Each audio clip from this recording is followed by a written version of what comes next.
현재 인도네시아 측에서 또다시 한국의 방산과 연결되려는 움직임이 포착되고 있습니다. 그런데 이번에는 한국의 공군 방산의 또 다른 분야인 헬기에 대한 관심을 표한 것입니다. 인도네시아는 FA-50, KF-21에 이어서 이제 한국의 독자 개발 수리온 헬기를 거론하는데요. 그런데 인도네시아는 한국과의 협업을 계획하며 한국의 기술 이전 및 협력을 확신하고 있다는데요. 실제 인도네시아는 다방면에서 급격하게 한국과 연결 고리가 만들어지고 있는 모습인데요. 그런데 인도네시아가 이렇게 한국에 적극적인 이유가 따로 있다고 전해지고 있습니다. 한국에서 대규모 투자를 준비하고 있다는 발언이 조코이 대통령으로부터 나왔다는 것인데요. 우선 그 맥락을 살펴보면 최근 빅딜이 있었는데 바로 한국과 인도네시아 간의 경제협정입니다. 인도네시아 의회는 한국과 인도네시아 간 일종의 FTA인 포괄적 경제 동반자협정 세파를 비준했습니다. 영내 포괄적 경제 동반자협정 RCEP 비준안도 통과시켰습니다. 양국 정부가 2020년 12월 세파 협정에 합의한 지 약 1년 8개월 만에 이뤄진 일인데요. 조코 위도도 인도네시아 대통령은 지난 7월 방한 시 세파의 조속한 발효가 필요하다고 밝혔습니다. 이는 한국과 인도네시아가 더욱 폭넓은 관세 철폐를 통해서 다양한 협력에 들어가게 된다는 것입니다. 무역협회는 인도네시아 수출 금액이 큰 플라스틱 고무, 자동차 부품 기업들이 수혜를 볼 것으로 예상했습니다. 반면 인도네시아에서는 한국의 자원 관련 분야 등에 관세를 철폐해 더 많은 수출을 기대하는 것입니다. 하지만 결정적으로 인도네시아는 한국으로부터 거금이 들어온다고 확신하고 있는 상황입니다. 실제 인도네시아 조코이 대통령은 현지에서 한국이 투자를 크게 할 것이라는 발언을 했습니다. 조코 위도도 인도네시아 대통령은 방한 당시 한국 기업들이 9조 원 규모의 투자를 약속했다며 올해 말부터 투자가 시작될 것이라고 이를 인도네시아 투자부 장관이 밝혔습니다. 이는 실제 메머드급의 프로젝트가 한국과 다수 진행됨을 뜻하고 있는 상황인데요. 구체적으로는 지난 7월 조코이 대통령의 서울 방문 동안 한국 기업들로부터 총 67억 2천만 달러, 약 9조 원가량의 규모의 투자 약속을 받았다며 이 중 일부는 올해 안에 착공에 들어갈 것이라 했습니다.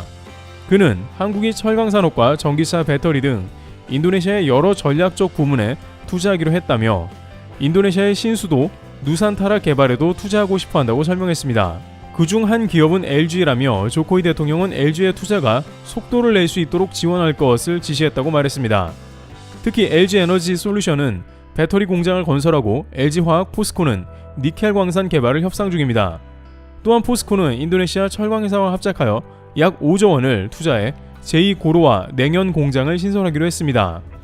이렇게 대규모의 투자가 한국에서부터 이루어지며 인도네시아가 바라고 가장 시급해하는 수도 이전 문제, 니켈 광산 개발, 철강 사업, 전기차 사업 등 거의 모든 분야에 한국이 관련되어 있는 모습인 것입니다. 그야말로 한국은 최대한 역량을 쏟아부으며 인도네시아의 요구사항과 발전을 위해 노력해준 모습인데요. 따라서 조코이 대통령도 국내 기업인들과 만나 규제 완화와 애로사항 해결을 약속하는 동시에 한국 측의 적극적인 투자를 다시 당부했습니다. 잘해줄 테니 큰 투자를 해달라는 부탁입니다. 심지어 조코이 대통령은 한국 기업이 애로사항이 생기면 투자부 장관이나 선임 장관인 해양투자조정장관에게 말하고 이 두 사람에게도 해결이 안 되면 나에게 알려달라고 말하는 등 자신감 있게 말했습니다. 또한 한국 기업들이 인도네시아인들을 적극 고용해 일자리를 많이 만들어달라고도 당부했습니다. 그런데 한국에서는 한국이 이렇게 인도네시아에 대규모 투자를 하며 경제협력을 하고 있으니 당장 연체된 KF-21 분담금 8천억 원을 해결해 달라는 취지의 발언을 조코이 대통령 방한시에 전했으며 조코이 대통령은 KF-21 미납금을 협의하고 앞으로 해결할 방안을 모색하겠다는 의사를 보였습니다. 그러나 막상 한국에는 여전히 분담금 관련해서 아무런 조치가 없는 것으로 전해지고 있습니다. 한국이 9조 원가량의 투자를 기다린다고 했으나 8천억 분담금 납부는 계속 미루는 것입니다. 게다가 최근 뉴스에 의하면 대우조선해양은 인도네시아에서 1조 3천억 원 잠수함을 3대 계약했는데 계약이 들어오기 전에 독일 지멘스사의 장비를 주문했다가 수백억 원 손해를 보게 생겼습니다. 인도네시아는 역시 수년간 잠수함 계약금조차 입금하지 않고 있어 큰 문제가 되고 있는 것이죠. 대우조선해양 측은 그대로 인도네시아가 계약을 이행할 가능성이 높다며 기다려보자고 합니다만 업계에서는 사실상 해당 부분을 손실로 처리할 가능성이 매우 높다며 지적하고 있습니다. 하지만 대우조선 측이 계약금도 안 받고 주문을 이행한 것은 분명 큰 잘못이긴 하지만 국가 간의 계약서를 써놓고 이행하지 않으면 추후 외교 문제가 되기 때문에 이런 일은 거의 없다는 겁니다. 게다가 한국에서 10조 원에 달하는 투자 약속까지 받았는데도 분담금, 계약금을 지급하지 않는 것은 인도네시아를 신뢰할 수 있는가에 대한 근본적인 문제가 된다는 의견이 나온 것이죠. 그런데 이 가운데 인도네시아는 국산 개발 헬기인 수리온에 대해서도 관심을 표하고 있습니다. 수리온까지 인도네시아의 주문이 이어진다면 사실상 한국 대부분의 공군 방산물자 주문이 되는 건데요.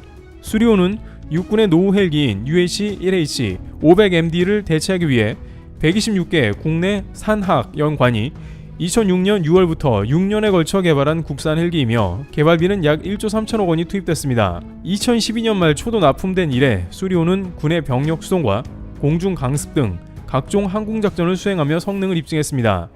또한 의무 후송 전용 헬기, 상륙 기동 헬기는 물론 경찰, 해경, 산림 소방 등 다양한 파생형 헬기로 개발돼 활용되고 있는 등 지속적으로 수출 마케팅을 펼치고 있습니다.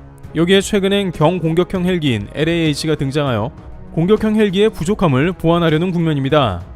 물론 한국의 수리온은 강한 비판을 받아왔으며 엄청난 우여곡절이 있어온 것은 사실입니다. 수리온 혹은 수리온 계열 헬기들이 추락하거나 불시착을 하는 경우가 몇 차례 있었기 때문인데요. 이 때문에 2,500억 원의 수주를 필리핀에서 받을 뻔했다가 안타깝게 무산된 바 있습니다. 두테르테 대통령이 직접 한국에서 수리온까지 탑승 후 주문을 검토하다가 마리논이 추락한 것 때문이죠. 필리핀은 수리온 대신 미국의 블랙호크를 발주했는데 관계자들은 당연하다는 반응을 보이기도 했습니다. 필리핀이 FA-50에서 워낙 만족도가 크고 또한 한국의 함정을 비롯해서 한국 군수용품을 신뢰했기에 수리온까지 발주가 이어질 뻔했는데 그런 사고가 나와서 안타깝지만 사실 블랙호크에는 안 된다는 것이죠. 물론 여전히 수리온에 대해서 비판은 이어지고 있으나 한국의 특징은 고치고 개선하며 발전한다는 것입니다. 또한 미국의 대형 헬기 차누크조차도 현재 부품에 문제가 생겨 전체 헬기가 운영이 금지되었습니다. 헬기 운용에 있어서 미국조차 기술적 어려움이 따르기 때문에 한국도 지나치게 좌절할 건 없습니다. 또한 수리온보다 난이도로 치면 훨씬 높을 수 있는 KF-21의 경우 미국은 아예 불가능하다고 했습니다. 미국에서 수리온은 불가능하다고 한 적이 없지만 KF-21은 말이 안 된다고 했는데 현재 이뤄내고 있습니다.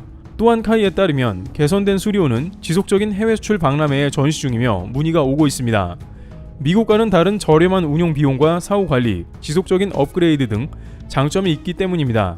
이 가운데 카이는 다시 한번 국내에서 수리온 마케팅을 하면서 관련 국가들을 초대한 모습이 나왔는데요. 그런데 이 가운데 다시 인도네시아가 등장하면서 수리온에 대한 관심을 표한 것입니다. 특히 인도네시아는 수리온에 대해서 진지하게 관심을 수차례 표현한 바 있습니다.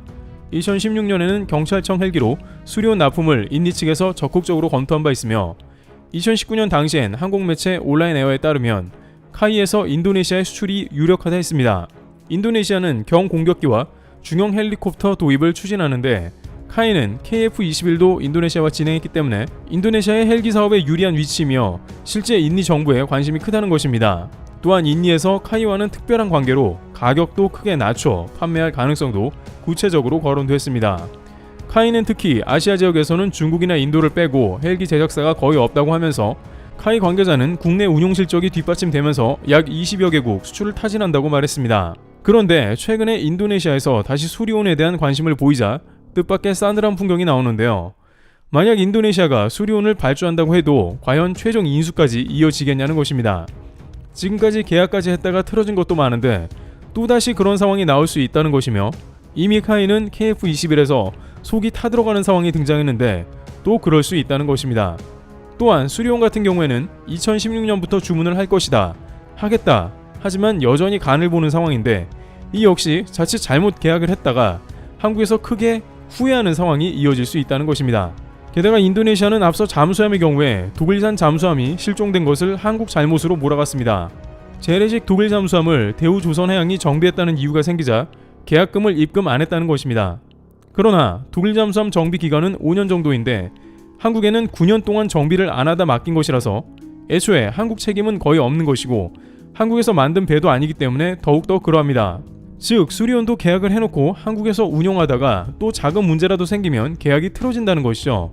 좀 더 완벽을 기하며 헬기를 완성도 있게 가져가서 다른 나라에 먼저 납품하는 것이 좋다는 것이죠. 이와 같이 인도네시아는 한국의 투자를 대거 요구하며 10조 원 빅딜을 향해 가고 있습니다만 오히려 방산 쪽에서는 여전히 신뢰를 주지 못한다는 의견이 다방면에서 들려오고 있습니다. 수리온 수출을 하면 쾌거가 되겠지만 그 대상이 인도네시아라면 우려가 된다는 것입니다. 트래블TV였습니다. 감사합니다.